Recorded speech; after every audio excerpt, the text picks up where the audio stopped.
Let's do a redo on my 2012 retirement number of 9 minutes video. Yeah, we're going to update it for 2014 and 2015. Well, back in the day, I told you that I had dentists coming up to me frequently saying, hey, I need $6 million saved for retirement. This is what my planner tells me. The first question I'd ask after that is that in today's dollars or inflated dollars? 100% of the time the person would say, I don't know.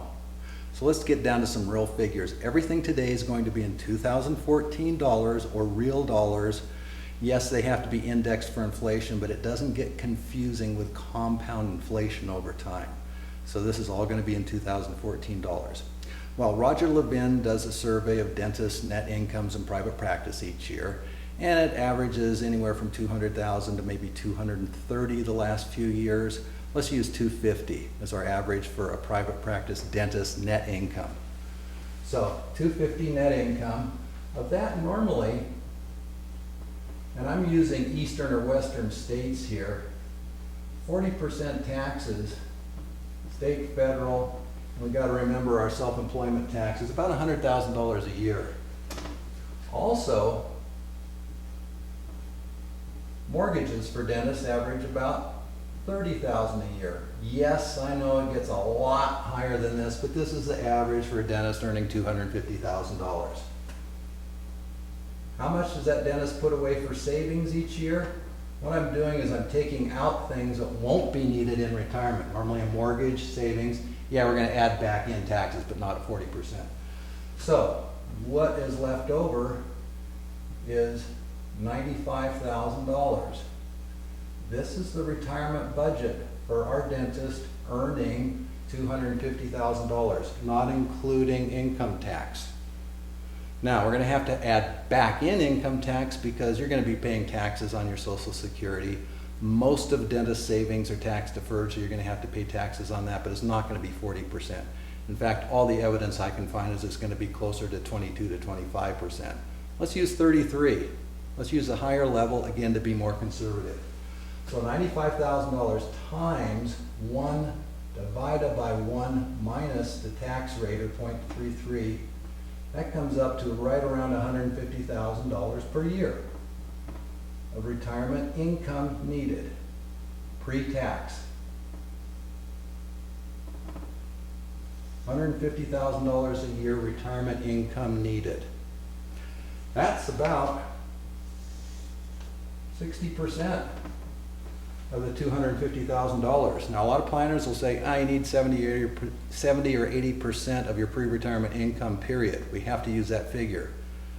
Well, no, it doesn't make sense for a small business. For a salaried employee, of course it does. So, 60% makes a lot more sense here. The interesting part is that we are keeping 100% of our budget in retirement. All your spending needs are going to be the same. Now, the one extra thing I need to say here, if you have a mortgage, you can't subtract the mortgage out, and that kicks up the retirement number at $30,000 closer to $200,000, which is significantly more savings that you're going to need. Okay, we need $150,000 income in retirement. Is there something that's going to help with that income that you're going to receive long term? Yeah, Social Security. May also be a government pension for a spouse. Maybe rentals that you have that are going to help pay income for you in retirement. But let's just include Social Security here. Social Security for dentists, we're almost all going to max out at age 66 or 67, our full retirement age. We are in 2014 dollars going to receive $31,700 or close to $32,000.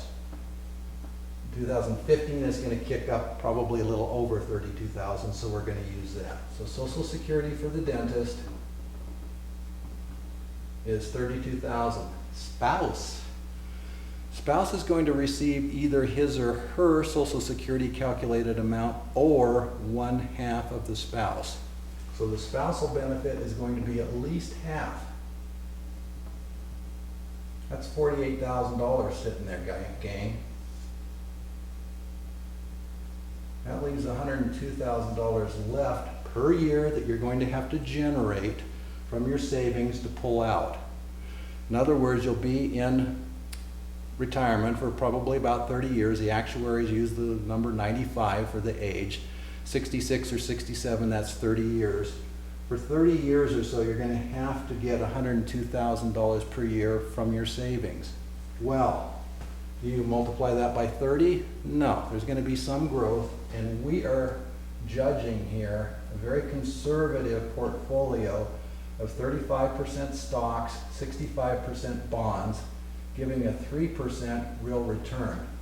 Long term, over a long period of time for, say, a 50-50 mix, it's more like 4.5%. So I'm going low here at a 3% return over a period of time. Our multiplier is 22.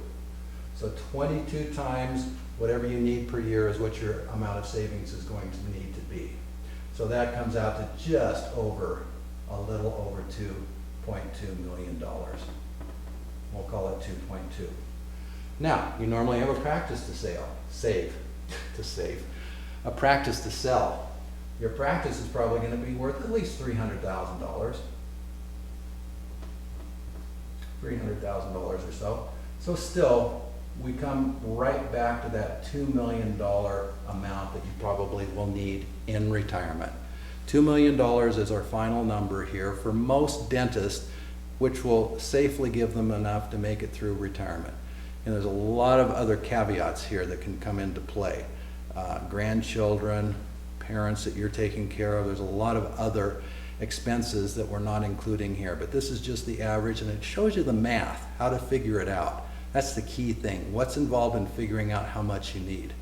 Now, this $2 million is in 2014 dollars. It has to be indexed up every year.